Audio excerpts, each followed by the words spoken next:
I can vouch for a perfect playground day.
Yep.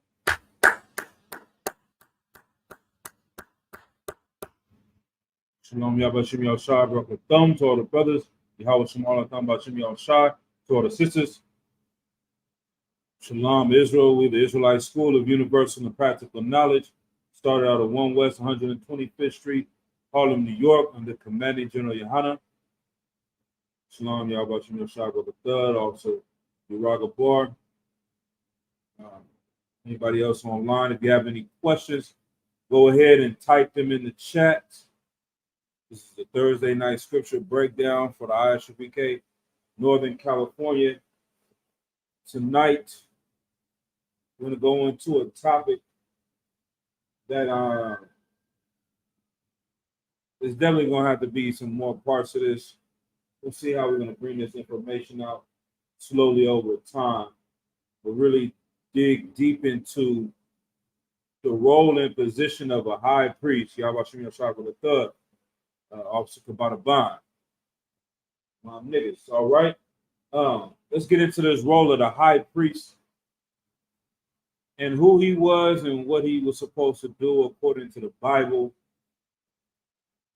The reason why I want to go over this topic is because recently we just had the Day of Atonement that went by.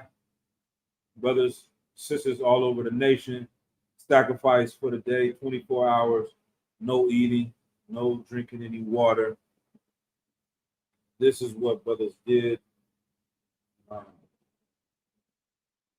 Matter of fact, let's get there real quick. Some people may have questions on why we don't eat or drink water on the Day of Atonement, and where does it say that we're supposed to fast like this without drinking any water? Let's go to Jonah. Get sidetracked real quick.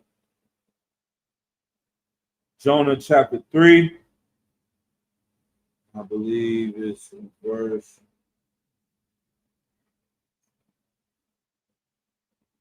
Start at verse 7.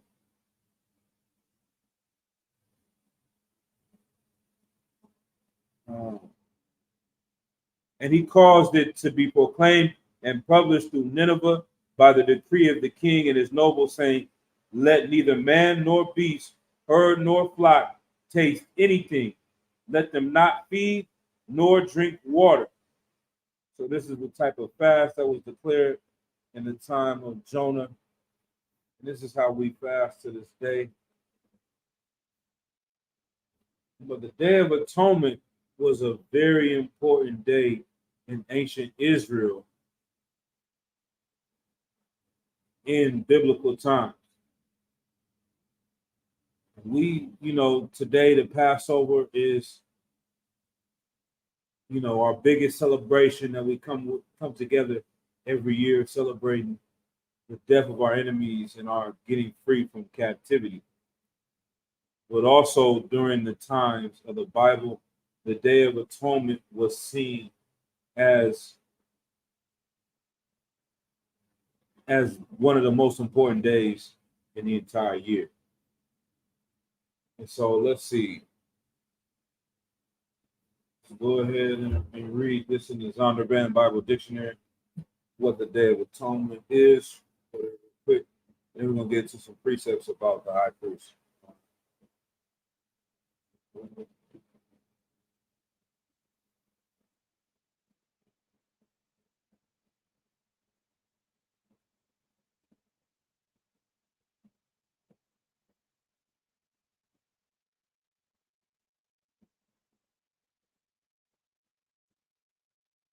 The Feast of the Day of Atonement, Zondervan Bible Dictionary, page 280. The Feast of the Day of Atonement.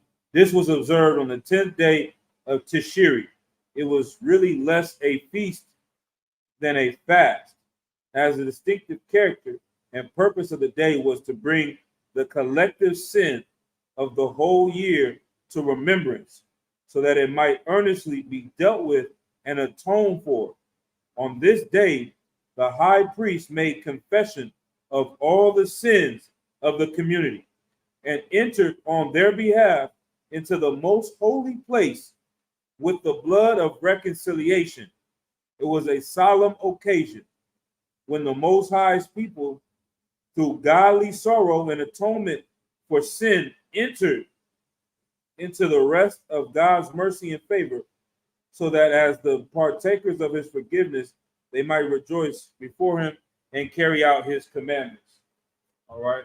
If there's any issues with sound, go ahead and let me know.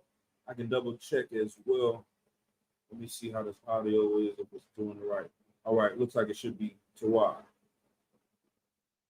All right. So, the Day of Atonement and Shalom Yabashim Shabbat. Malcolm Yard, I see your question. We'll go ahead and get to it. Let me finish this thought real quick. So, the Day of Atonement was a day for the high priest. It's the only day of the year that the high priest would go into the inner chamber of the temple. He would enter into the inner chamber and he would do a specific sacrifice. He had to wear specific garments. Everything about what he did was important to the finest details to show how serious this day was. All right, but before we do that, let's go ahead and get this brother's question. Isaiah 29 and 22.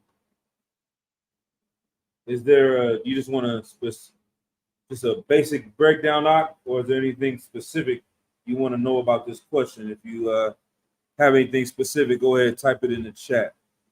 Isaiah 29 and verse 22. Let's see what we got.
Okay. go ahead and get.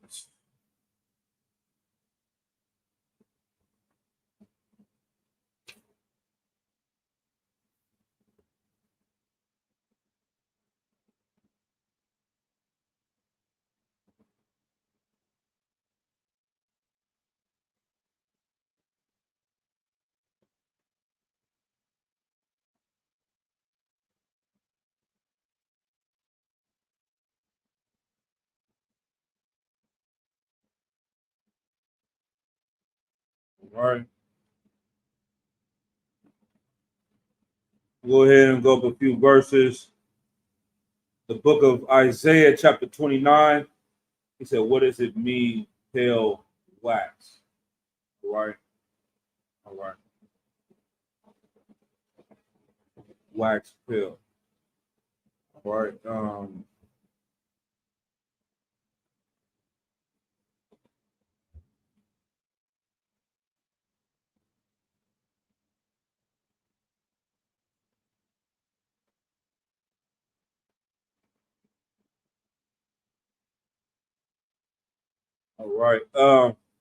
Let's go ahead.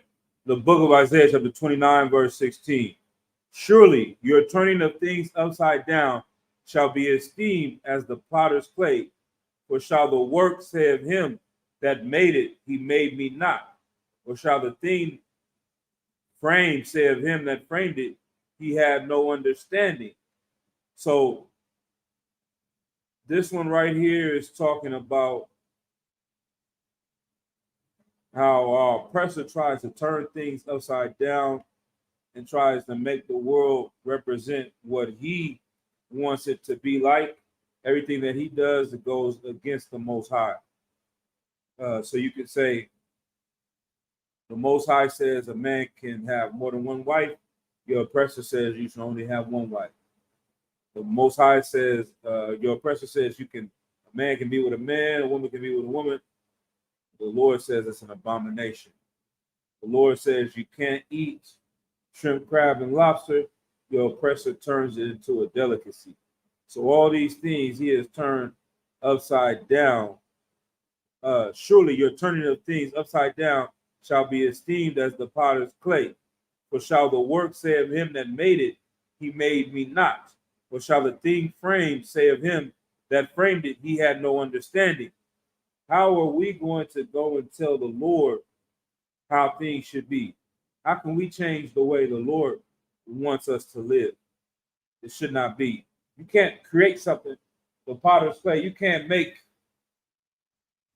a lamp and the lamp turn around and tell you, I'm supposed to be a car. I'm supposed to be this. I'm supposed to be that. Now, I made you. You're supposed to do what I told you you're supposed to do. All right. Verse 18. And in that day, verse 17. Is it not yet a very little while, and Lebanon shall be turned into a fruitful field, and a fruitful field shall be esteemed as a forest. And in that day shall the deaf hear the words of the book, and the eyes of the blind shall see out of obscurity and out of darkness. It's talking about the last days. It's talking about when we are getting to the kingdom. Verse 18 and verse 19. The meek also shall increase their joy in Yahweh, and the poor among men shall rejoice in the Holy One of Israel. So in the days that we get the kingdom, when our Christ returns and frees us from our oppression, the people at the bottom will increase in joy. The Bible says when the righteous are in rulership, the people rejoice. When the wicked are in bare rulership, the people mourn. Paraphrase. Verse 20. For the terrible one is brought to naught, and the scorner is consumed, and all that watch for iniquity are cut off. Who is the terrible one? You know who the terrible one is. It's your oppressor. The goddamn devil the Bible speaks of. The terrible one is brought to naught. The one that's ruling the world, he's going to be brought to nothing. And the scorner is consumed. So all they do is scorn us and try to point out our faults and say who we are and what's wrong with the world. It was a recent post I saw of some young kids breaking into a mall. Looked like they were in like a Gucci store or some high-end store. Who knows? All of them are running out the door. They running. They got stuff on their arms, on their back, carrying things. Some of them slipping and falling. And the police is trying to catch them. They caught one of the brothers and they slamming him down, put him in the chokehold, wouldn't let him go. Everybody else is getting away. You go to the comments, and the oppressors are in the comments. They're saying things like, yeah, give him a long prison sentence, make an example out of him. This is what's wrong with the world. And somebody else said, give this teenager numerous years in prison for stealing $200 worth of clothing from an insured business. That's their mindset. This person is doing this thing. Yeah, the youngsters are wrong for doing it. Should they be running inside the mall stealing like that? Lie. That's not the culture of Israel. That's not how we should act. It's not how we should carry ourselves. But to talk about him like he's the villain of the planet Earth and that he needs to be put underneath the prison because he stole $200 of material, that's just as evil, if not more evil than what he's actually doing. Why is that? Why is it more evil to suggest or want this brother to do years and years and years in prison for $200 or something that's going to be returned to the owners anyway, regardless of him stealing it? It's more evil because these people don't want the real thieves of planet Earth to get long jail sentences. They don't want them to be put into jail. They don't want them to be put in prison. No one goes to the Senate. No one goes to Congress. No one goes to Wall Street and fights or even makes these comments of how they deserve to be put under the jail and what they're doing is so evil, because the stealing that they do, the thievery that they do, does a whole lot more harm to our society than that funky $200 that this brother is taking, right? But these are the terrible people. These are the scorners. And all that watch for iniquity are cut off. Verse 21, that make a man an offender for a word, and lay a snare for him that reproveth in the gate, and turn aside the just for a thing of naught. Like, these people try to persecute the prophets. They try to stop the men that are doing righteous in the earth. They try to prevent them from going out and saying what's right, because if someone comes up against them, it'll stop them from doing the evil in the earth. Verse 24. Therefore, thus saith the Lord, who redeemed Abraham, concerning the house of Jacob. Jacob shall not be ashamed, shall not now be ashamed. All of our existence as Israelites in America, in these captivities, we have been in a shame. We've been a shamed nation of people. Everyone sees our shame. They see our destruction. We're a nation of people that are known for negativity, known for ignorance, known for violence, known for destroying ourselves. Our women known for being whores, known for being a deep ditch. The Bible says a whore is a deep ditch. That's my new word for a whore. Our women are known for being deep ditches. No other nation is known for that. The Lord is going to take away our shame when we come into the kingdom for Abraham's sake, for our forefather, because he made a covenant with Abraham. Neither shall his face now wax pale. Like, pale means like fear. When someone you ever heard, they say, oh, he was scared. White. His face will not wax pale. There's another precept in the Bible where it talks about Esau was a cunning hunter, a man of the field, and Jacob liked to wax, what is that? To wax fat. Let me get that up.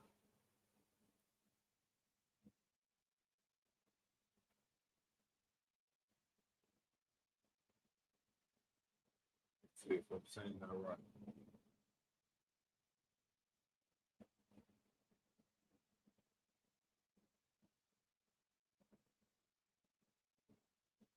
Let's see if that's the right precept I'm trying to.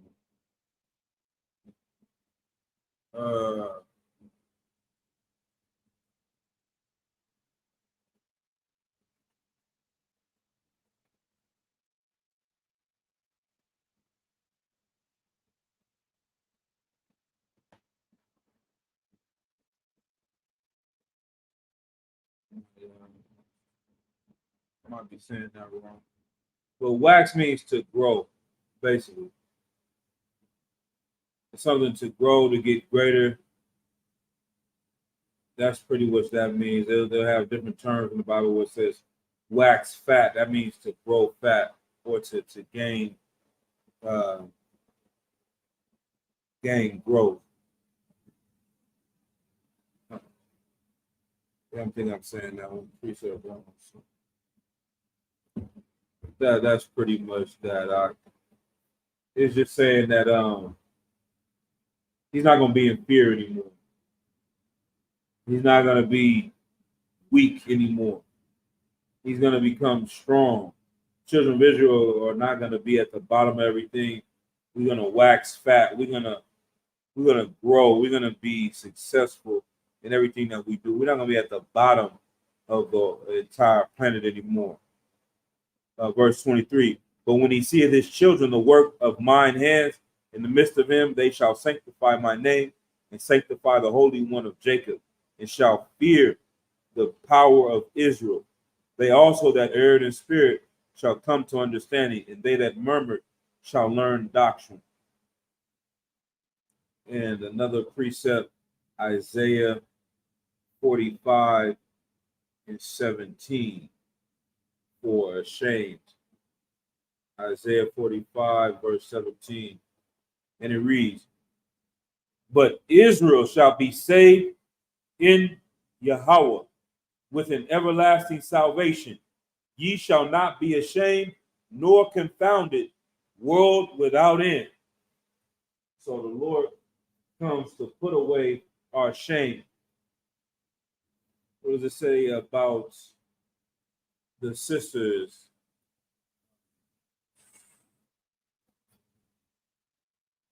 Isaiah 4 and 1. Isaiah 4 and 1. And in that day, 7 women shall take hold of one man, saying, we will eat our own bread and wear our own apparel. Only let us be called by thy name and take away our reproach. Take away our shame from us. They'll make their own money. They'll get their own bread. All they're going to want to do is be with one man and have a man in the day of the Lord in the kingdom. Because it'll be dishonorable for a woman to be single in those days. But that's the same way Israel will be. Christ is going to return and take away our shame, take away our reproach. All right. Well, let's go back to tonight's topic. If you got any more questions, go ahead and type them in. We'll talk about this high priest. I got some reading from my book. Where's my book? Don't want to show y'all the cover up this image. But the book is called Zealots, the Life and Times of Jesus of Nazareth. It's an interesting book. It's written by a heathen. Everything that he says is not true. Obviously, it's not the Bible. It's not the word of God. But from a historical perspective, a lot of the information in here is valid. A lot of the information lines up to what was going on at this time. And it's very important. It helps give context to that time period. So a lot of times reading these books, you got to look at it like a movie that's a biography. What do I mean? They had a biography about NWA. I'm sure a lot of brothers saw that movie about the life of NWA. They had one about B.I.G., the notorious B.I.G. You watch the movie, you know the story of Big, you know the story of Pac, you know the story of NWA. And then you see how the movie they tried to honor what was going on, but you know certain parts don't add up or it just look like they put it into the movie to make it interesting, etc. They embellish, they add more, they put the 2 on the 10, as we say, and make certain things more than what they are. In the NWA movie, you hear Ice Cube saying, "Oh, you got knocked the F out." Everybody knows that comes from Ice Cube's movie Friday. Did he really say that in real life in that instance? Probably not. But it's entertainment to make you laugh. But the core of the story is what's there that we can all agree on. This is how these authors that are outside of the Bible, how they tell different stories about the Bible. And one of those men was Josephus. Josephus was a historian. He wrote a lot of history, and he just broke down certain parts of the Bible and stories that we had based on the scripture and the information that was told word of mouth in the days of the Bible. All right. But I'm gonna do a lot of reading. I want to go through this book. We'll get to some precepts, but hopefully this book can give us a good background, right, on the high priest. Shalom, shalom. All right.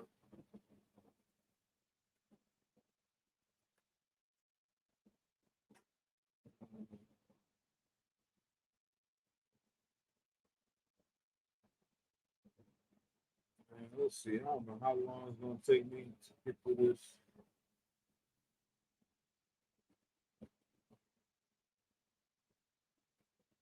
We'll skim through it. You can turn the fan down as well if you want, or we can have a come by turn it down. Sure. All right. This is the prologue of the book. The book I'm reading from is called Zealot, the life and times of Jesus of Nazareth. And this, shalom, in this book, just to give you all an update, tonight's topic I'm going over is the role of the high priest. And the reason why I'm talking about that is because the Day of Atonement, which you can turn it down if you want to, or maybe it's a little loud as well. You can turn it away from sister. It's got to be directly on her. But, Most High in Christ the water. Okay, but the Day of Atonement. You go and look in the history of the Day of Atonement. A lot of historians say that was the most important day of the year in Israel. And we also know, obviously, Passover was a big day. Everyone's coming from all over, converging on Jerusalem. But the Day of Atonement was just as important, if not more important, in this time period. And the reason why is it was the only day the high priest would enter into the holiest of holy, into the inner chamber of the temple, and make a specific sacrifice to atone for all the sins of the entire nation, including himself, and to start anew for the next year. All right. But to really understand the time of Christ, it's important to get the context of what was going on at this time. So I'm gonna do a lot of reading from this book. I'll try to read it kind of fast. If y'all want me to stop and go over some things, I'll go over it. Just raise your hand. So the war with Rome begins not with clang of swords, but with the lick of a dagger drawn from an assassin's cloak. Festival season in Jerusalem, a time when Jews from across the Mediterranean converge upon the holy city, bearing fragrant offerings to the Most High. There are in the ancient Jewish religion a host of annual observances. and celebrations that can only be performed here inside the Temple of Jerusalem in the presence of the high priest who hoards the most sacred feast days, Passover, Pentecost, the harvest festival of Sukkot for himself, all the while pocketing a healthy fee or tithe, as he would call it, for his trouble. And what trouble it is. On such days, the city's population can swell to more than 1 million people. It takes the full force of the uh, porters and lower priests to squeeze the crush of pilgrims through the holy gates at the temple's southern wall, to herd them along the dark and cavernous galleries beneath the temple plaza, and guide them up the double flight of stairs that lead to the public square and marketplace known as the Court of Gentiles. The Temple of Jerusalem is a roughly rectangular structure, some 500 meters and 300 meters wide, balanced atop Mount Moriah on the eastern edge of the Holy City. Its outer walls are rimmed with covered porticos, whose slab-top roofs, okay, it just goes into more explaining all that. Skip down. The money changers play a vital role in the temple. For a fee, they will exchange your foul foreign coins for the Hebrew shekel, the only currency permitted by the temple authorities. The money changers will also collect the half shekel temple tax that all adult males must pay to preserve the pomp and spectacle of all you see around you.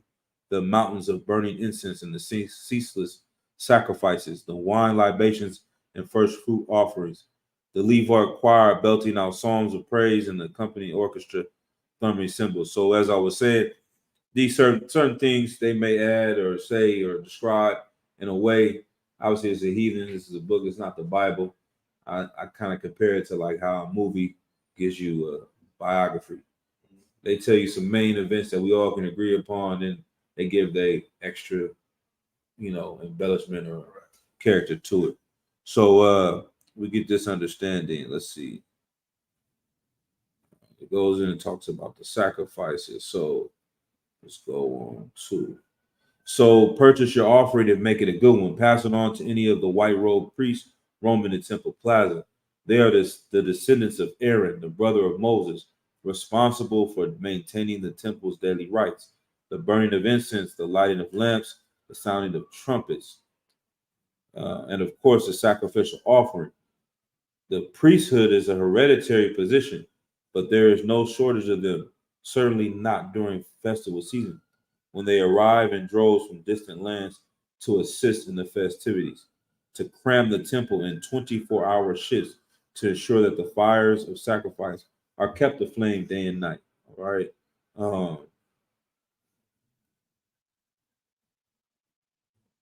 This is boom, boom, boom, boom. Yeah, it's interesting. What does it say? It says the court. Okay.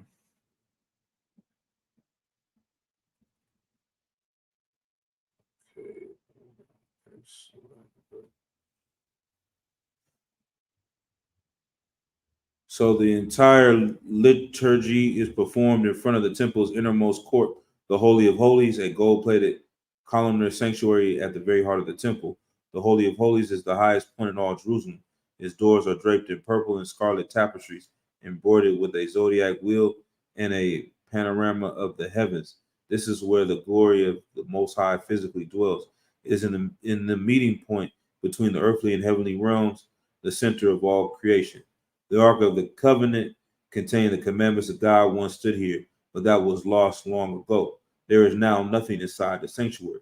It is a vast empty space that serves as a conduit for the presence of God, channeling his divine spirit from the heavens, flowing out, out in the concentric ways across the temple's chambers through the court of the priests and the court of the Israelites, the court of women and the court of Gentiles, over the temple's portico walls and down to the city of Jerusalem and the Judean court side.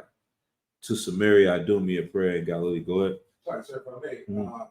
Start beginning when you start reading that first paragraph right there, it made reference to a zodiac sign. Right. So I did see that it said the zodiac. What did it say that at? Holy highest point. Tapestries embroidered with a zodiac wheel and a panorama of the heavens. So two things could be happening here. Right. I know that's not in our culture, right? When you get further into this, you'll see at the time the Romans had started to put things into our temple, or the high priests were allowing the Romans to do certain things. And so this is like the context of understanding Christ coming in and knowing the real role of the high priest and the things that these people were doing. That's why it says the court of the Gentiles, they had different courts inside the temple. The Gentiles can only come here. And then the women can only go here, and the Israelites can go here, and then you go to this part. Like there weren't even supposed to be any heathens in the temple at all. You know what I mean? So, and it says something as well. So we'll get to that. Let's see. Entrance to the holies of holies is barred to all save the high priest. No one can come in there except the high priest, who at this time, 56 CE, is a young man named Jonathan, son of Ananias. Like most of his recent predecessors, Jonathan purchased his office directly from Rome. He buying his seats as a high priest from the Romans, all right? And for a hefty price, no doubt. The office of high priest is a lucrative one, limited to a handful of noble families who pass the position between them like a legacy. The lower priests generally come from more modest backgrounds. And so I think it's going to explain it more. I'm going to see as it goes in different parts of this book, but it gets really interesting. But one of the things they were saying is that the high priest wasn't supposed to change. Right. It's supposed to be for life until he dies once he got that position. They were changing the high priest out every year and anointing him every year according to who the Romans said could be the high priest. Right. And so this whole thing is corrupt. These Sadducees and Pharisees, if you were an Israelite indeed, it was a show. It was not real according to the laws of God. They're keeping certain elements, but they're doing everything wrong. And so you get a man like Christ coming, it's complete contradiction of what they're doing here. And because they were really enemies of the Most High. And so just understanding these little things like that, it really puts in perspective what was going on. So let's see. The role of the temple in Jewish life cannot be overstated. The temple serves as calendar and clock for the Jews. Its rituals mark the cycle of the year and shape the day-to-day activities of every inhabitant of Jerusalem. It is the center of commerce for all Judea. Its chief financial instruction and largest bank. The temple is as much the dwelling place of Israel's God as it is the seat of Israel's nationalist aspirations. It not only houses the sacred writings and scrolls of law that maintain the Jewish religion, it is the main repository for the legal documents, historical notes, and genealogical records of the Jewish nation. So it's not only the place where the dwelling of the Most High is at, when it says the nationalist aspirations, the people that really genuinely want to follow the Lord are meeting up here and wanting to gain the nation of Israel back. Wanting what else? What other ways you would call it? How else you would word it? What were they wanting? Right, to get what? Nationalists. They said their nationalist aspirations. What's another word for that? Culture. Nation. They want their nation back. They want their nation, and that's what we call. What was Christ trying to bring forth? The kingdom. Exactly. You know what I'm saying? They wanted the kingdom of heaven. They want the Israelites to be in rulership. They want their nation nationalists. That's what that means. You know what I'm saying? They call today people black nationalists. That means they want a black nation ruled by black people and only black people. You know what I mean? Well, the Israelites, they wanted an Israelite nation. So these people are reading the Bible. They have a zeal for the Lord, and they're learning about this. It's rousing up their spirit, the ones that were genuine, right? So all this is going on, but it's also the place where the law is at, the court proceedings, all these things, right? So unlike the heathen, it's not going to be a typical class. I'm going to do a lot of reading through this book. Unlike their heathen neighbors, the Jews do not have a multiplicity of temples scattered across the land. The heathens got this temple over here, temple of Saturn, temple of Jupiter, temple of Mars, temple of this and that. We got one temple. There's only one cultic center, one unique source for the divine presence, one singular place, and no other where a Jew can commune with the living God. Judea is, for all intents purposes, a temple state.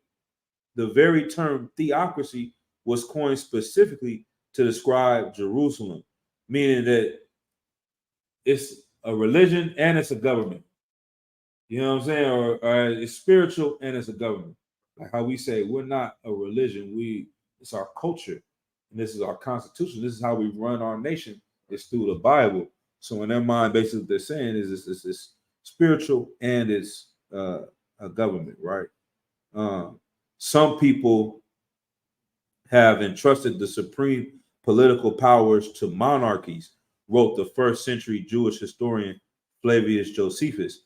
Others to oligarchies, or groups of people that run the nation, kind of like America. Yet others to the masses democracy.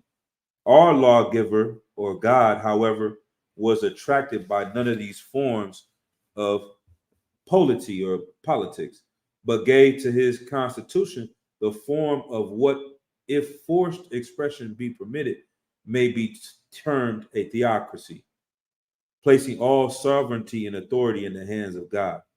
Think of the temple as a kind of feudal state, employing thousands of priests, singers, porters, servants, and ministers, while maintaining vast tracts of fertile land tilled by temple slaves on behalf of the high priest and for his benefit. So I guess they're saying temple slaves, meaning the people that work year and year and they pay these tithes. That's how the priests are benefiting. They're getting free labor. So in his mind, he's putting it that way, but in reality, that's what was happening, because they were not being the true priests of God. They were robbing the people, exploiting the people, and they were living rich, waxing fat. That's why they said the high priest had money to pay to get that position. All those people in this circle were rich and wealthy the same way today. A lot of, the T.D. Jakes and, we go through the same thing. Creflo Dollars, all the whole nine, right? So this is how they were doing. They were slaves for them. Same thing you say today. These people that go to these churches, these mega churches, are slaves to those pastors. All right. Let's keep going. Add to this the revenue racked in by the temple tax and a constant stream of gifts and offerings from visitors and pilgrims, not to mention the huge sums that pass through the hands of merchants and money changers, of which the temple takes a cut. And it is easy to see why so many Jews view the entire priestly nobility, and high priests in particular, as nothing but a band of avaricious lovers of luxury, to quote Josephus. Picture the high priest Jonathan standing at the altar, incense smoldering in his hand, and it is easy to see where this enmity comes from. Even his priestly garments, passed down to him by his wealthy predecessors, attest to the high priest's opulence, or his wealth. The long sleeveless robe, dyed purple, the color of kings, and fringed with dainty tassels and tiny golden bells sewn into them. The hefty breastplate, speckled with the 12 precious gems, one for each of the tribes of Israel. The immaculate turban, or mitri, he doesn't say I'm mad at that, or mitri, sitting upon his head like a tiara, fronted by a gold plate, on which is engraved the unmutable name of the Most High. The Urim and the Thummim, a sort of sacred dice made of wood and bone that the high priest carries in a pouch near his breast, through which he reveals the will of the Most High by the casting of lots. All of these symbols of ostentation are meant to represent the high priest's exclusive access to God. They are what make the high priest different. They set him apart from every other Jew in the world. It is for this reason that only the high priest can enter the Holy of Holies, and only one day a year, Yom Kippur, as they say the Yiddish, the Day of Atonement, when all sins of Israel are wiped clean.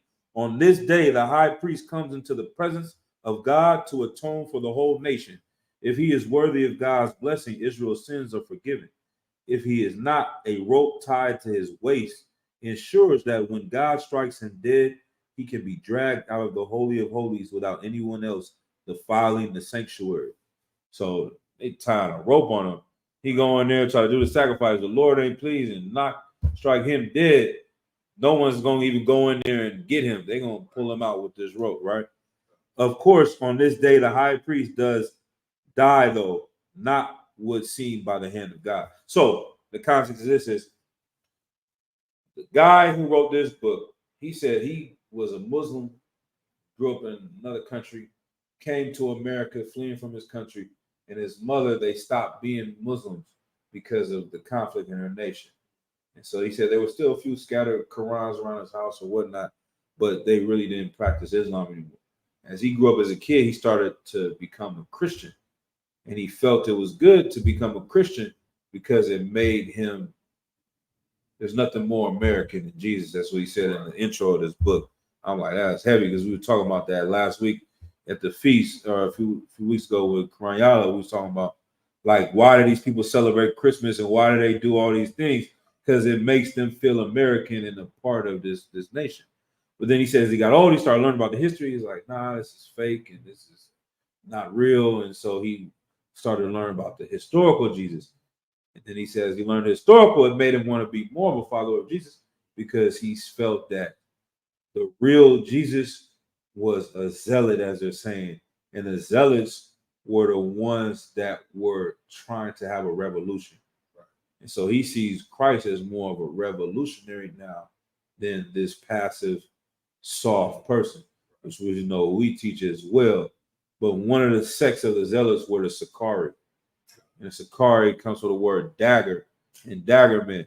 So he's given the context of this high priest because after Christ died, there was a big revolution war in 66 BC, 66 AD after Christ. 30 years after Christ died, they went to war with the Romans, and it sparked off at this event when one of the Sicarii came into the temple or followed the high priest and killed him because they were saying these are not the high priest. These men are evil and not doing what the Bible says. And in order to fix our nation, we got to kill them first. He has to go. He's setting an example with this. And so he's saying all that so we understand who they were, what was going on, and then how Christ was going against them and why. All right. So this is after Christ has already died, right? But this is what's going to spark off this war. So he says he's going to die that day, but not at the hands of God. The priestly blessings complete, and the Shema sung, Hear, O Israel, the Lord our God is one, the Lord alone. The high priest Jonathan steps away from the altar and walks down the ramp into the temple's outer courts. The moment he arrives at the court of the Gentiles, he is swallowed up by a frenzy of exaltation. People, crowds everywhere. The temple guards form a barrier of purity around him, protecting the high priest from the contaminating hands of the masses. Yet it is easy for the assassin to track him. He does not need to follow the blinding glare of his bejeweled vestments. He need only listen for the jingle of the bells dangling from the hem of his robe. This peculiar melody is the surest sign that the high priest is coming. The high priest is near. So all that's in the Bible. That they are all supposed to wear bells on their garment and all that. The assassin elbows through the crowd, pushing close enough to Jonathan to reach out an invisible hand to grasp the sacred vestments, to pull him away from the temple guards and hold him in place just for an instant, long enough to unsheath a short dagger and slide it across his throat. A different sort of sacrifice. Before the high priest's blood spills on the temple floor, before the guards can react to the broken rhythm of his stride, before anyone in the courtyard knows what happens, the assassin has melted back into the crowd. You should not be surprised if he is the first to cry, murder. Like, it's kind of like that Malcolm X scene. Get your hand out of my pocket. It's like a distraction. You look, he might be the first one. Murder! Everybody look, what? They're not paying attention to him now. They're paying attention to this high priest that just got killed. And so let's see. I want to go into a few things, and then I'm going to go back into this book. Let's go Exodus chapter 28. Well,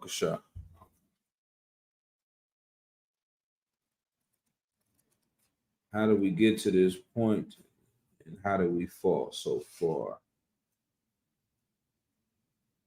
It's time to got 8:30 already. Get back into a lot of reading, man. This stuff is. Let's let me know. You there? 28. Yep. Okay. Go ahead and read verse 1. Yep. Verse 1. The book of Exodus, chapter 28, and verse 1. And take thou unto thee Aaron thy brother, and his sons with him, from among the children of Israel, that he may minister unto me in the priest's office, even Aaron, Nadab, Abihu, Eleazar, and Ithamar, and Aaron's sons. Verse 2. Mhm. And thou shalt make holy garments for Aaron thy brother, for glory and for beauty. Mhm. And thou shalt speak unto all that are wise hearted, whom I have filled with the spirit of wisdom, that they may make Aaron's garments to consecrate him, that he may minister unto me in the priest's office. Right. So he's making Aaron was the first high priest in essence. He put him in this position, and he put the sons of Aaron in the position to be these priests at this level. All right. So they were separate inside of the tribe of Levi. So Levites were doing certain things, assisting as priests, but this certain level of priesthood was called the Aaronic line, or the line of Aaron.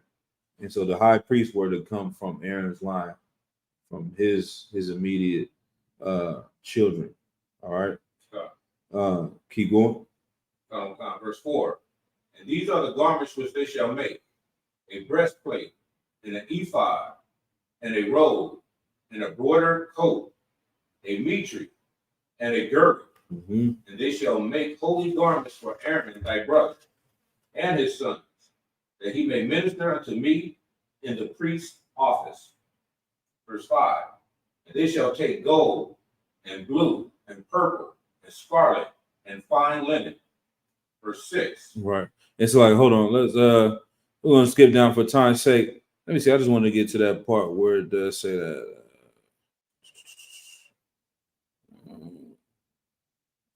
What does it say? Does it say anything about the bells? The Urim and the Thummim. You can go to verse 30. So, Book of Exodus, chapter 28, verse 30. And thou shalt put in the breastplate of judgment the Urim and the Thummim. right. So we heard about that, what the high priest was wearing in the book we just read. And I wanted to find a part about the bells, because I was like, something I never paid attention to reading this before, but it's just interesting, that even that part, all that stuff just comes from the Bible. Go ahead. Okay, 33. All right. Go ahead. The water. 2. Damn right. Verse 33. And beneath upon the hem of it, and beneath upon the hem of it, thou shalt make pomegranates of blue, and of purple, and of scarlet, round about the hem thereof, and bells of gold between them and round about. Right. And so these bells, everything, like this garment is very specific. It's very detailed. The whole chapter is detailing how these garments are to be put together. And it's because it's something separate, something different. It's showing, like I said, the importance of the high priest and how he was different than everyone else. All right. I'm going to go back into here and read from this book some more. All right. Let's see if this will be good enough. There's some interesting stuff in here. Like I said, I know this might have to be a couple delve into this more and more. But for time's sake, let me just try to read this fast. All right. Who killed Jonathan, son of Ananias, as he strolled across the Temple Mount in the year 56 CE? No doubt there were many in Jerusalem who longed to slay the rapacious high priest. There's many people that wanted to kill him, and more than a few who would have liked to wipe out the bloated temple priesthood in its entirety. For what must never be forgotten when speaking of the first century Palestine is that this land, this hallowed land from which the Spirit of God flowed to the rest of the world, was occupied territory. legions of Roman troops were stationed throughout Judea. Some 600 Roman soldiers resided atop the Temple Mount itself. They living on the top of the mountain of the temple itself, the highest point in the city. All right. You come in, like, I always like it. I mean, this is like the small microcosm of it, but it's like you come in here and then it's just like 6 police officers just walking, like, how would just Edomites, cops walking in, like, what is this? You know what I'm saying? Like, you go to an IUIC building and there's 6 Edomite cops walking back and forth, you'd be like, this is crazy. Like, it just, like, this, getting this understanding to me is so important. Why I wanted to bring it out is like to see the world that Yahushua walked into. Me and a 12-year-old boy, knowing the scriptures, knowing the history, knowing about all the prophets, and just having that spirit of how we are here in the UPK. A true love for his people, a true love for the Lord, and then with that comes a true hatred for your oppressors. And then seeing it to this level is so not how it's painted. Because the more and more you see what really was going on, the more and more the Bible comes to life and you understand that Christ really was a revolutionary. And he really was getting active in the things that he was saying and doing were so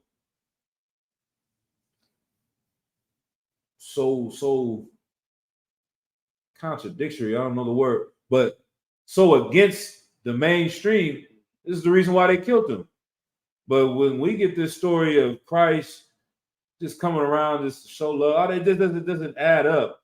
But you see it now if you understand the history of it. Once again, I'm kind of going circles, but it just makes more and more sense, right? All right, so boom. 600 Roman soldiers within the high stone walls of Antonia Fortress, which buttressed the northwest corner of the temple wall.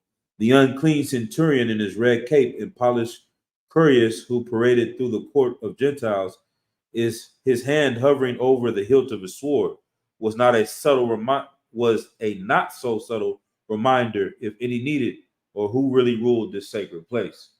Cop got the AR pointed damn near at people, or got it on his hand on his hip the whole time. Got his AR at the ready on his, you know what I mean? Like, let you know. Go ahead. He said the unclean centurion. Yeah, right. And so he could just look at him and tell him he was unclean. What do you mean? I mean, I'm just trying to see. So the unclean centurion. So it would be a matter because it was an Edomite. Yeah, it's heathen. So the author, in essence, that the author is putting it into that stand, like they're not Israelites, or they're not following Israelite culture. They're following the Romans. Either way, they're unclean. They shouldn't be there. They shouldn't be at the temple. These are people working for Rome. They eat pork. They deal with white women. They do drugs. You know what I'm saying? It's like this is unclean. It's a cop in the school. Not here because he wants to change his life and come into class. He's here because he's making sure we don't say nothing against the police. He's here to make sure they guarding our words online today, policing our words, saying we can't say this and say that. We got to say the oppressor. Imagine somebody with a gun doing that. Like, what did you say? Right. You say the white man is the what? No, say oppressor, boy. Matter of fact, don't even talk about that. Talk about love. Talk about holding hands and everybody come together. Don't say none of that stuff that y'all were talking about in the ISUPK. And then it's like being a child growing up, knowing the history of Kabanjayana, the UPK, One West, and then you come in and now that's how we're saying it works today. You're like, nah, this ain't it. This has got to stop. You know what I mean? You want to burn this place down, in essence, right? So Roman dominion over Jerusalem began in 63 BCE, 63 years before Christ was born about, when Rome's master tactician Pompey Magnus entered the city with his conquering legions and laid siege to the temple. By then, Jerusalem had long passed its economic and cultural zenith. The Canaanite settlement that King David had recast into the seat of his kingdom. The city had passed to his wayward son Solomon, who built the first temple to God. Sacked and destroyed by the Babylonians in 586 BCE, the city had served as the religious, economic, and political capital of the Jewish nation for 1,000 years. Was by the time Pompey strolled through its gates, recognized less for its beauty and grandeur than for the religious fervor of its troublesome population. So this area, Jerusalem, was not known for wealth, power, none of that anymore. All it was known for was a bunch of crazy religious nuts in this one area that they got 24 different sects, 24 different camps. These people over here, but all of them take it very seriously. You know what I mean? Situated on the southern plateau of the shaggy Judean mountains between the twin peak of the Mount Jerusalem at the time of the Roman invasion was home to a settled population of 100,000 people. To the Romans, it was an inconsequential speck on the imperial map. It's a little small group. A city the wordy statements of Cicero dismissed as a hole in the corner. But to the Jews, this was the navel of the world, the axis of the universe. There was no city more unique, more holy, more vulnerable in all the world than Jerusalem. Okay, skip down. This is what I'm saying. More of this stuff, more of that stuff. I want to get to the stuff about this priest and how this stuff was going on. So Babylonians talks about that. Talks about how Alexander the Greek. So let's see. The Persian Empire in Jerusalem with it fell to the armies of Alexander the Great. We call him Alexander the Greek, whose descendants imbued the city and its inhabitants with Greek culture and ideas. Upon Alexander's untimely death in 323 BCE, Jerusalem was passed as spoils to the Ptolemy dynasty and ruled from distant Egypt. So 323 BC is about 300 years or so before Christ was born. And then it was given over to the Egyptian Ptolemaic dynasty, though only brief, in 198. So that was 300. So about 120 years later, the city was wrested from the Ptolemaic control by the Seleucid king Antiochus the Great, whose son Antiochus Epiphanes fancied himself God incarnate and strove to put an end once and for all to the worship of the Jewish deity in Jerusalem. This is where we get the Maccabees, right? But the Jews responded to this blasphemy with a relentless guerrilla war led by the stout-hearted sons of Mattathias, the Hasmonean Maccabees, who reclaimed the city from Seleucid control in 164 BCE, and for the first time in 4 centuries restored Jewish hegemony over Judea. All right, they put Israel back in charge of Israel. For the next 100 years, the Hasmoneans ruled God's land with an iron fist. They were priest kings, each sovereign serving as both king of the Jews and high priest of the temple. So this is where things went left. Mattathias, his son Judah Maccabeus, they had the Maccabean revolt. They got the Greeks out of there. But then there were certain brothers, the younger brothers, after Judah Maccabeus died, his other younger brother, I think it was Jonathan, he came along and he started to put himself as king and priest, high priest. He made himself high priest and a king. And we know that's wrong because of what? The king was always usually advised by a prophet, or the king would not even answer to a prophet. The king was out of line or out of pocket. The prophet, Right. The Most High would pretty much, like, so to speak, pull that king's coattail. Right. Let him know that he's wrong. Okay, that's true. That's true. That's important. But even more so, for time's sake, the bloodlines. The king was supposed to come from the line of David, and the priests from the line of Levi and Aaron, the high priest. So you can't be from this line of Judah Maccabees, which I'm not exactly sure which they were. I have to look that up, what Mattathias, what tribe they were, if it tells us offhand. Let me see if I can look it up real quick. But either way, there's no way you can be both. You can't be a high priest and a king at the same time. That's not that. Let's see. Judas Maccabees. Judas Maccabees. Let me see. Tribe.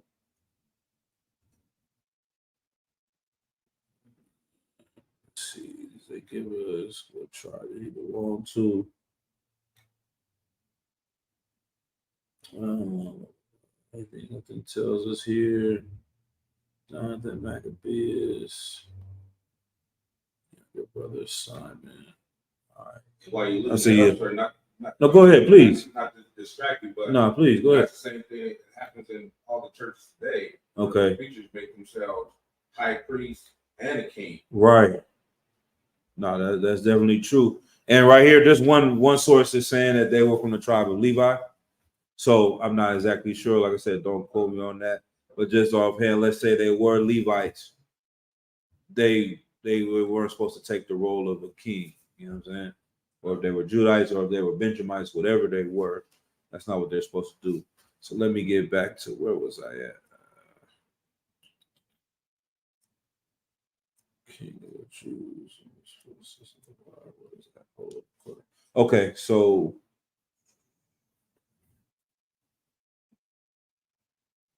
right. Okay, I think right about here. So for they were priest kings, each sovereign serving as both king of the Jews and high priest of the temple. But when civil war broke out between the brothers Hyrcanus and Aristobulus over control of the throne, each brother foolishly reached out to Rome for support. So some years had passed since this Maccabean line had been in charge of some of their great grandchildren. There was a split. One brother wanted to be king, the other brother wanted to be king. They went to different factions and split, and it became a civil war.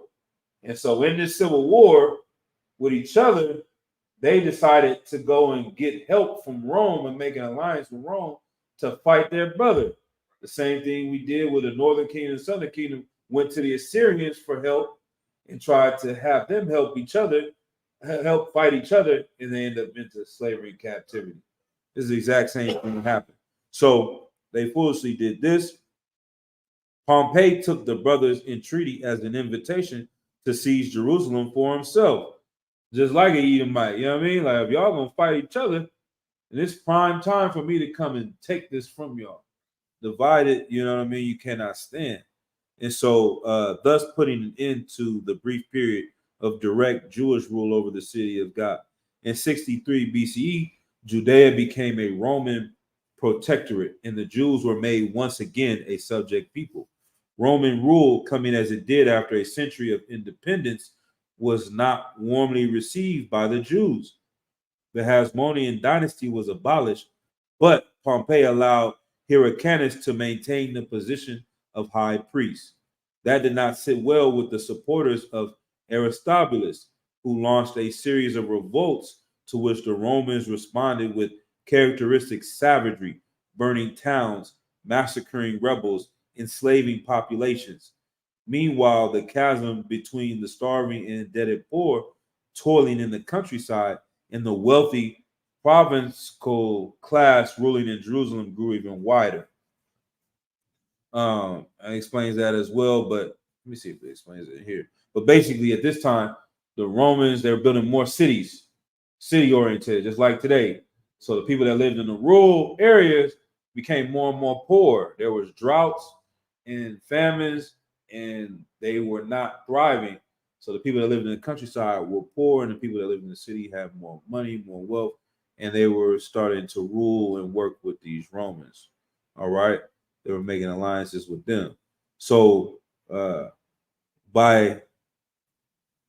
it was a standard Roman policy to forge alliances with the landed aristocracy in every captured city, making them dependent on the Roman overlords for their power and wealth. By aligning their interests with those of the ruling class, Rome ensured that local leaders remained wholly vested in maintaining the imperial system. Of course, in Jerusalem, landed aristocracy more or less meant the priestly class, and specifically that handful of wealthy priestly families who maintained the temple and who, as a result, were charged by Rome with collecting the taxes and tribute and keeping order among the increasingly restive population, tasks for which they were richly compensated.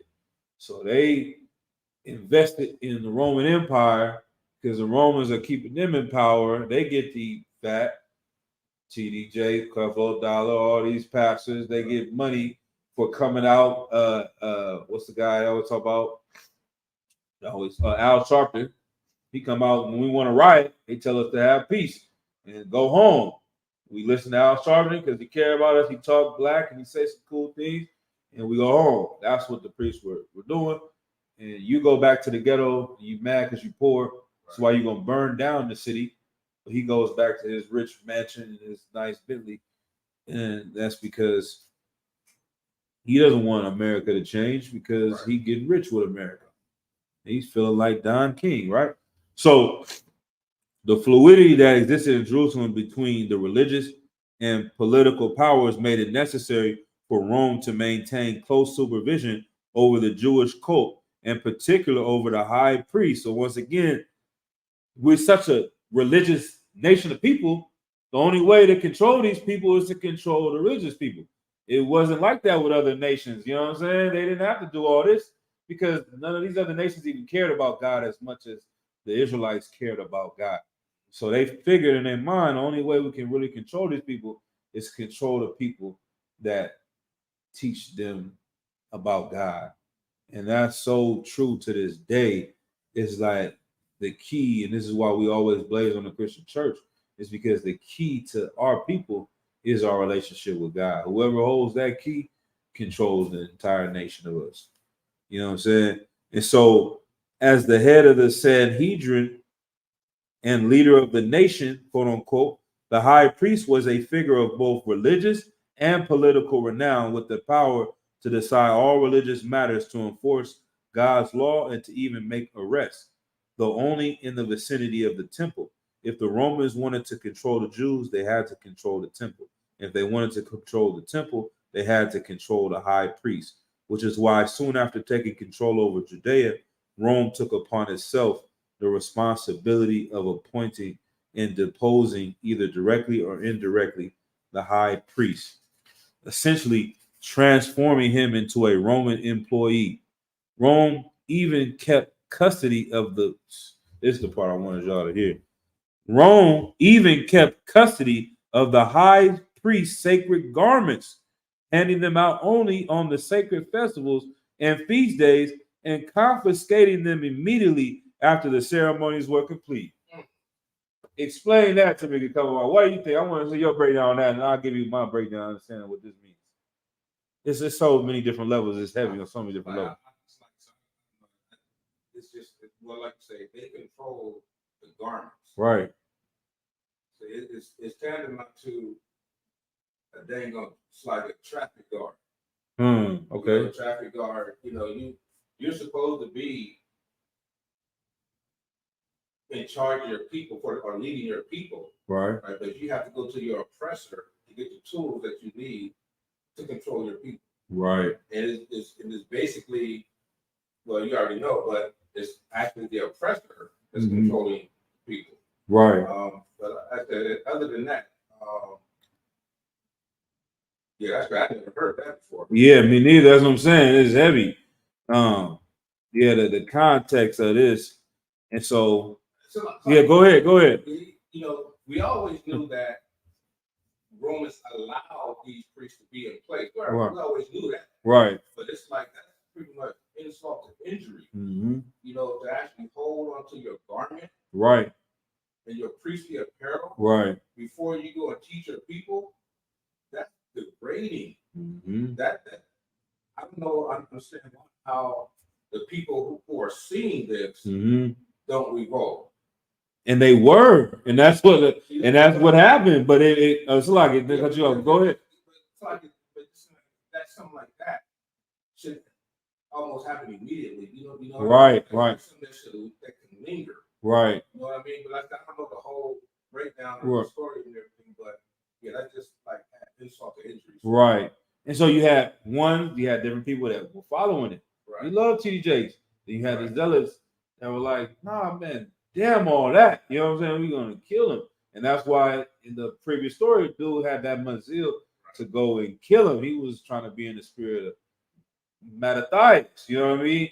And so, like you're saying, something like that would spark, and that's why they're saying it was always on the verge, it was always on the tipping point. Like when you remember when the George Floyd riot, to me, that is kind of the vibe of Israel at this time. Like anything can set us off. Like in that time period after George Floyd, some other person got beat by the police. That video came out, it might start another riot. And then it started another riot. And over here going in LA one week. Next thing they were in Detroit, they were turning up. Like all of that time, it was a very, or even the 1960s, even better. You know what I'm saying? The civil rights after they killed Martin Luther King, they had so many different riots all across the country. And the Black Panthers come along. You know what I'm saying? Like they were at a point, it's like Rome is just in this battle. Like we gotta stomp them out, but we gotta null them back to sleep. If we can keep them asleep, then we're good. But if they get this spirit again, we do something to offend them, it can spark it off. So that's why they had to take Christ in at nighttime, because it was always on the rise. They're like, oh, and then they said they wanted to ask Christ about John the Baptist. The Sadducees and Pharisees, or the Pharisees came and asked him about John the Baptist. Was he a prophet or whatnot? And Christ asked them. First, they asked Christ this question. I almost want to pull it, but for time's sake, I'm just going to paraphrase. They asked Christ this question about who he was or if he was this or that. And he asked them, well, who was John the Baptist? Was he a prophet of the Lord? And they didn't want to answer it because the people viewed John as a prophet. And if they said he was not a prophet, then they could start a riot. That's exactly what it says in the Bible. And so they didn't answer Christ. And Christ said, well, if you can't give me that answer, then I ain't giving you my answer who I am. Because you don't know who the heck he is. How are y'all men of the Lord? You can't tell me if he's a prophet or not. You know what I'm saying? But they all had this little tiptoe thing about him. But give me Matthew chapter 23 and verse 13, I believe. Okay. This precept right here, and there's a lot of precepts on this. We'll just go to this one as a quick example. And this is something else I learned today as well. This is just Book of Matthew, chapter 23, verse 13. Mm-hmm. But woe unto you, scribes and Pharisees, hypocrites, for ye shut up the kingdom of heaven against men. For ye neither go in yourselves, neither suffer ye them that are entering to go in. Right. Verse 14. Woe unto you, scribes and Pharisees, hypocrites, for ye devour widows' houses. Mm-hmm. For you devour widows' houses, and for repentance make long prayer. Therefore ye shall receive the greater damnation. Right. And then it keeps going one more time. Though, woe ye scribes and Pharisees, you hypocrites, right?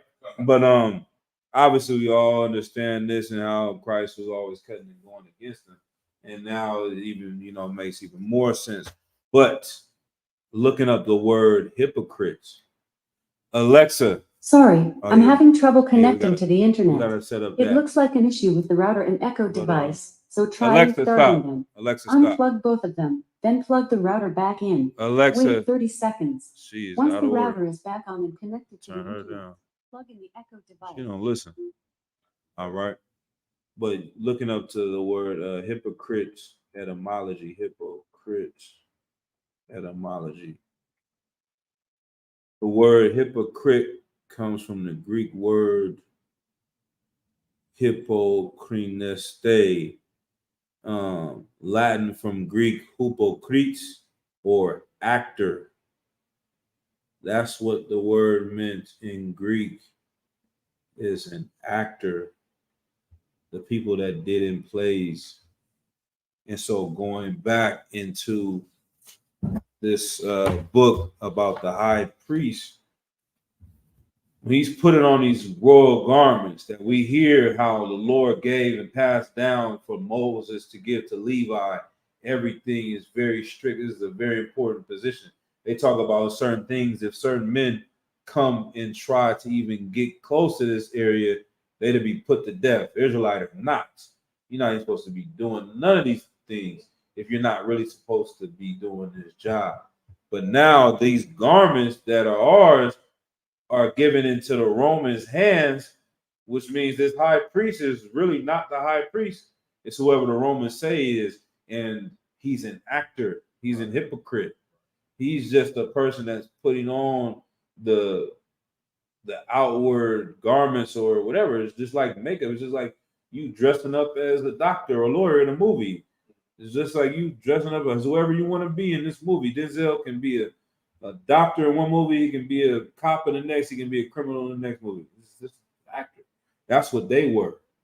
These were actors acting like priests and prophets of the Lord, acting like men of the Lord, just putting on these outward garments, right?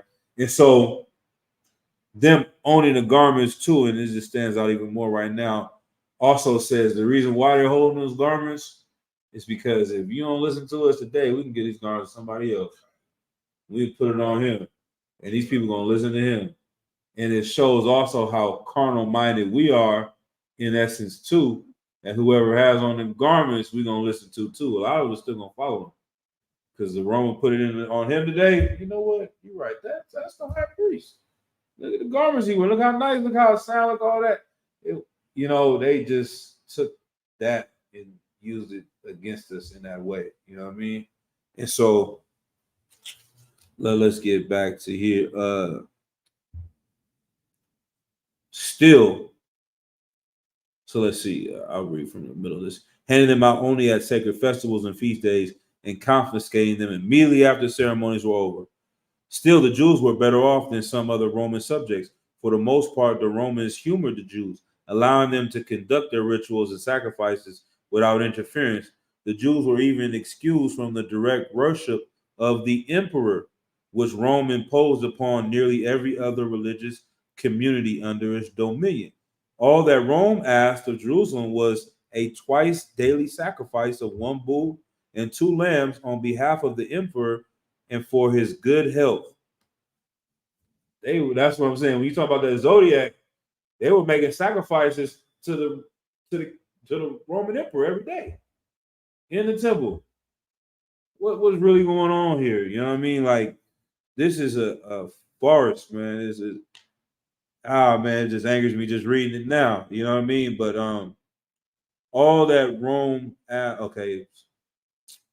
Let's see. Continue make the sacrifice. Keep up with the taxes and tribute. Follow the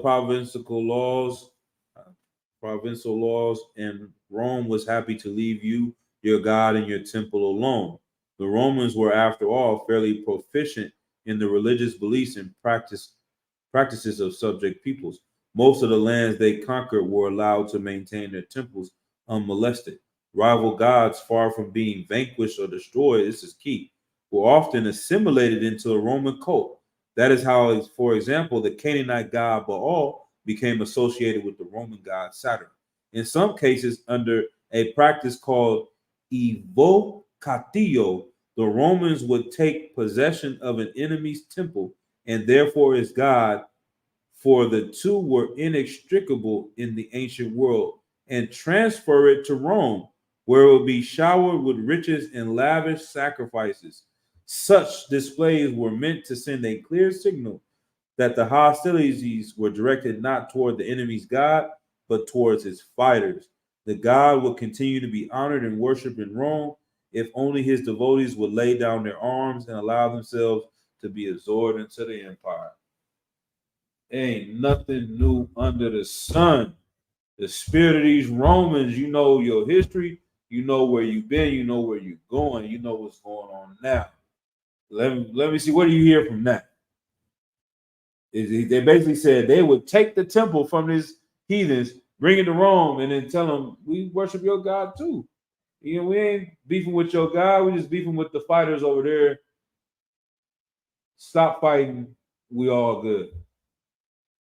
What is that today? Or what was that in between the Bible and now, from Christ's time and now? What is that? Basically, just like what came up the last IOPIC class when you said, about the other cultures coming here, Mm-hmm. and adopting American culture, Right. being American, even though they may say they believe in one thing, Right. they really don't. Right. They believe everything is American. Right.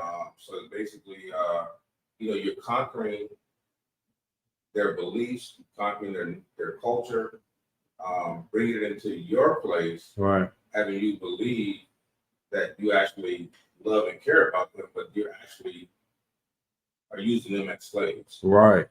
Damn right. That's it. And to even add on it to more, this play that they had in their cards, okay, these people won't stop fighting. Right. Let's take their God and let's accept it. That's what they did to the followers of Christ. Right. This is where you get the Roman Catholic Church. It's the same goddamn play. They said, all right, well, we can't stop them. How about we just tell them we worship their God too? How about that? Can we do that? Can we join them? Can we say we follow Jesus too? Let them tell us that we can do that. If they can do that, then we're good. We can stop this whole movement. But if they tell us we can't join them, then it's a no-go. We're gonna have to keep warring with them. We're gonna have to keep going to war with them. We're gonna have to call the FBI to come to General Muhammad's door. We're gonna have to have these people watching them out here. We're gonna have to do this to stop the Israelites. We're gonna have to infiltrate this and do that. Send this and stop that. We're gonna have to go to war with the Israelites. But if you say God loves everybody, all nations are accepted, to the Gentiles and the Jew and the Greek, and you believe that, then no, then the Romans can join. The Romans, once they join, we're gonna take over it. And we're gonna put the center of your God in Italy. Where is it today? The Pope, the Vatican. You know what I'm saying? All of that is there. Our God is there. It's just so cold, man. It gets so deep. I could go on forever. I don't want to keep, but it's too late. We're gonna jump into this next week, though. We're gonna pick up from this book and keep going. Because we had a discussion a little while back about, I don't want to go too deep into it, but like a brother leaves the school, for example, right? It's kind of the truth. Israelite School Universal Practical Knowledge is the first and last bastion of the truth. So this is the only place we really only real target of the United States, of the government, of the so-called oppressor. This is the last target that they have. Right. And it's amazing, like you say, you made a thing about a brother reaching a certain rank. It's almost like on an assignment. They get to a certain point where they gather all the intel that they can gather. It's like, tired. I can't do this no more. They ain't selling weed. They're not pimping women. They're not drunkards. They're not selling drugs. It's like, they keep sending agent after agent after agent. I'm not saying it is, but that theory is not too far off the mark. Right. You know what I mean? Right. Because it is obvious there's a history of them sending coverts into our organization. Right. And, attempting to mimic what we do, and just draw people, real Israelites, away from the truth. Right. So that this thing doesn't put in their mind what they perceive as growth. Right. And what you're saying is so heavy. And to me, even on the bigger scale, I would say is the purple cats. That's what I'm saying. You know what I'm saying? Like them are in that spirit of the Pharisees and Sadducees, because everyone wants to follow them because they are keeping the laws. They are saying we're Israelites. They are, following the way. They will keep Passover. So from the outside, you still have that Israelite spirit, and not to use these words, but how they say it, in that Jewish spirit. They're like, oh, we follow this Jewish leader. That's how they keep, keep explaining in the book. So it was the high priest. We're still doing the Sabbath. We're still doing Passover. We're still doing the feast day. Yeah, it's a Roman guard out there. And we know we have to give tithes to Caesar. And okay, you only have one wife now, but we know the Torah says it. But you find a way to compromise. And you find a way to follow men that are not really following the Lord, but appear to follow the Lord because it makes you feel good. I don't know exactly. I don't know what is going on, but you know what I'm saying. There's something about that vibe that was going on then. And it almost okay. Here it is, right here. They're so far away from the truth, but they look like they're in the truth. Right. That the truth sounds evil. Let's say it once again. They look like the truth, but they're so far away from the truth that when the people that speak the truth, they look evil because they've perverted it so much. So Christianity and the fake Israelites, but even more so, let's stick with this Christianity example as well. It's like we sound evil to say these things, and they sound righteous when they say those things. But the things that they're saying that are sound righteous are so evil is the reason why we're saying these things. And so that's Christ's dilemma. He coming to a people that are following these people that when he's saying these things, they're looking at him like, you are evil for saying there should not be any Edomites in here. There shouldn't be any Roman. You know what I mean? Like, you're evil for trying to separate from us. You're evil for saying this and saying that. Like, and that's the dilemma that's the world that Christ is walking into. Is they got so far away from what was right that when they got told what was right, he looked wrong. You know what I mean? And so yeah, I got a lot of precepts. I really didn't get to them. 9, 10. Let's see if I can pull any precept here. I think 2 Chronicles 26 and 16. Yeah. I'll probably bring all these ones back next week anyway. What?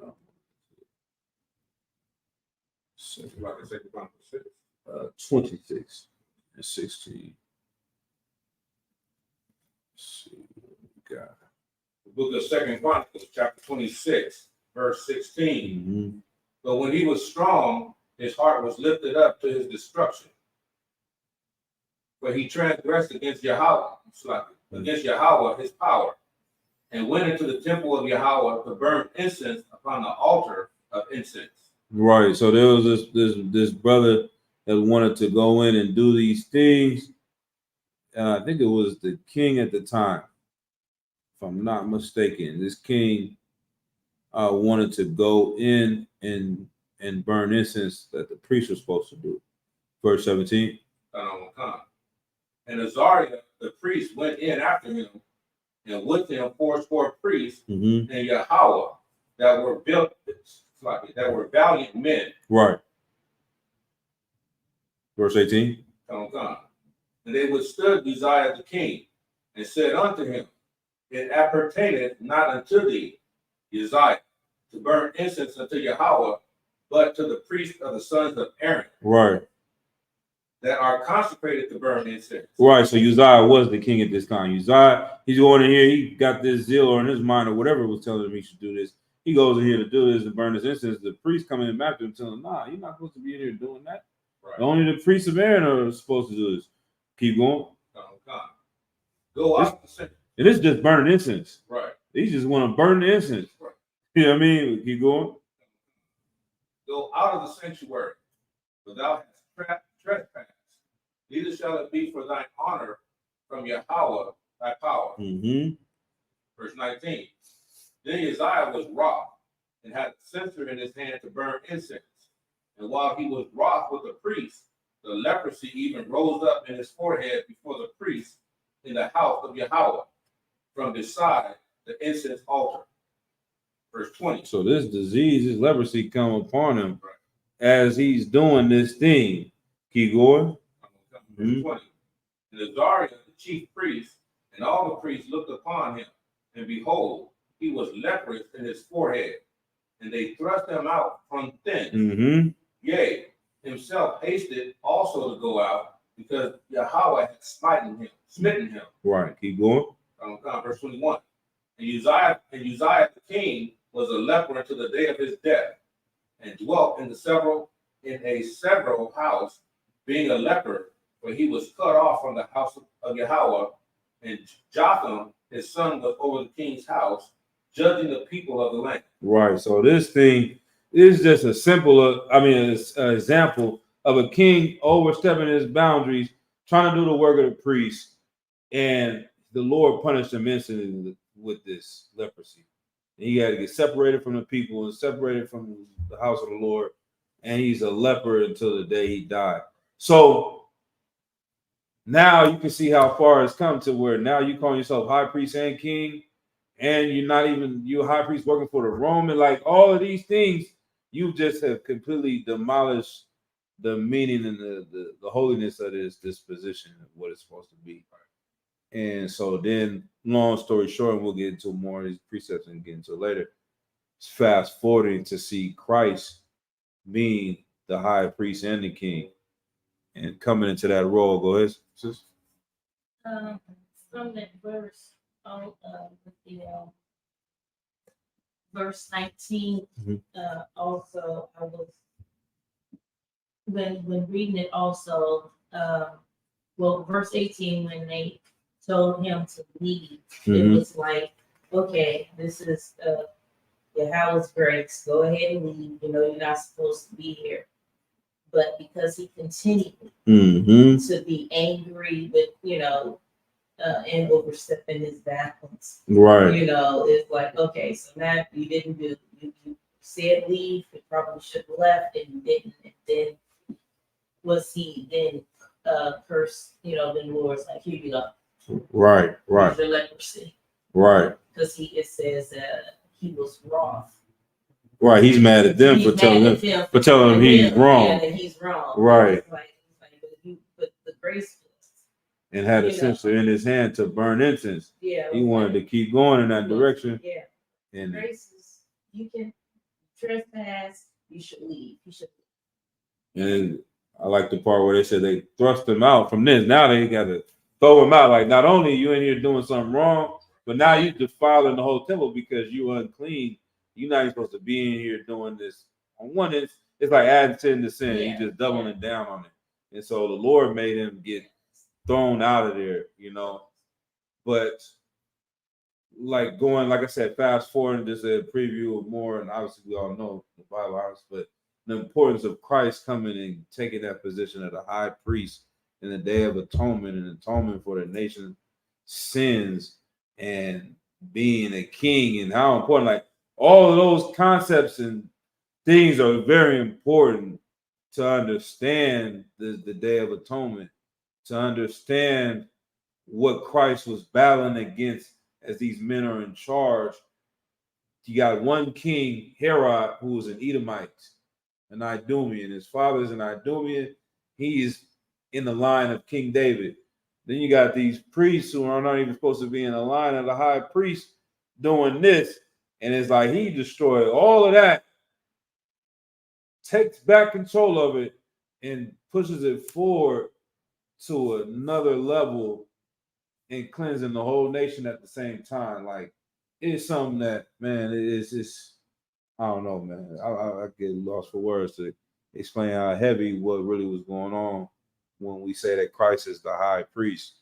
You know what I mean? That's a very heavy statement. And they destroyed that name and just I don't know the words. Go ahead. You got something? No. Mm-hmm. But yeah, that once again, like I said, the Day of Atonement was a major day in our culture, and that's what it was about. And so nowadays, let's remember that and seeing that our high priest has gone into the Holy of Holies to atone for all of our sins, and we got a new start. And it's something that couldn't have been done. Going in the path that was left in their hands, I mean, you can almost see how it would be because the way the Christian church is today, in the hands of the nation of Israel today, underneath these people's leadership, is like this is the only way out. And it's like that when we really say that, it really hits home that this is a very thin line from having no way to having a way back. Go ahead, sis. No, I was going to say the analogy that came to mind was when was they got rid of the fox out the hen house with the Maccabees. And then when the brother died, Mm-hmm. and then they went to have civil war, they brought back the fox Mm-hmm. into the hen house Mm-hmm. and then normalized having a fox there. Right. So that now when people and we or Mhm. you know outside of ISUPK look at it, it's not normal not Mhm. to have a fox. Hmm. You stand. So you said they yeah. It's been so long, and so and that's why I always say we didn't just start in this captivity of being in America as being slaves. We've been slaves for a long time. So our people are so used to being slaves. It's in our mentality, our culture, our DNA, almost of just being slave mentality. And like you're saying, it's like you're used to having the fox that when you try to get him out, you seem like the bad guy once again. Like, what do you mean? The fox is, yeah, he eats us a few times. He might bite us a little bit every now and then. He might take some of the lamb to the bag and eat them, but I mean, he also protects us from other foxes or something. I don't know what the logic would be. Like, what do we think? You know what I mean? But you just get so used to that. Yeah, that's a heavy point. That's definitely a heavy point. We'll get that in here as well. Okay. But yeah, with that, like I said, I know it's getting late. So we'll go ahead and close out. You go ahead, call it. Individual, imagine. Person, salute to the teacher. Individual, Michael Shabbat. Michael, Barak, Yahweh Bashim, Yahweh Shai, Barak, and Tha. Y'all watching your shot go to thumb. Yahweh Matah, Sar, turn to her sister. Sister Imagine. We get some sisters online. Men of Israel, Imagine Shabbat. Imagine, Barak, How Yahweh Shamar Alatham Bashim Yal Shah. Yahweh Matah, dismissed.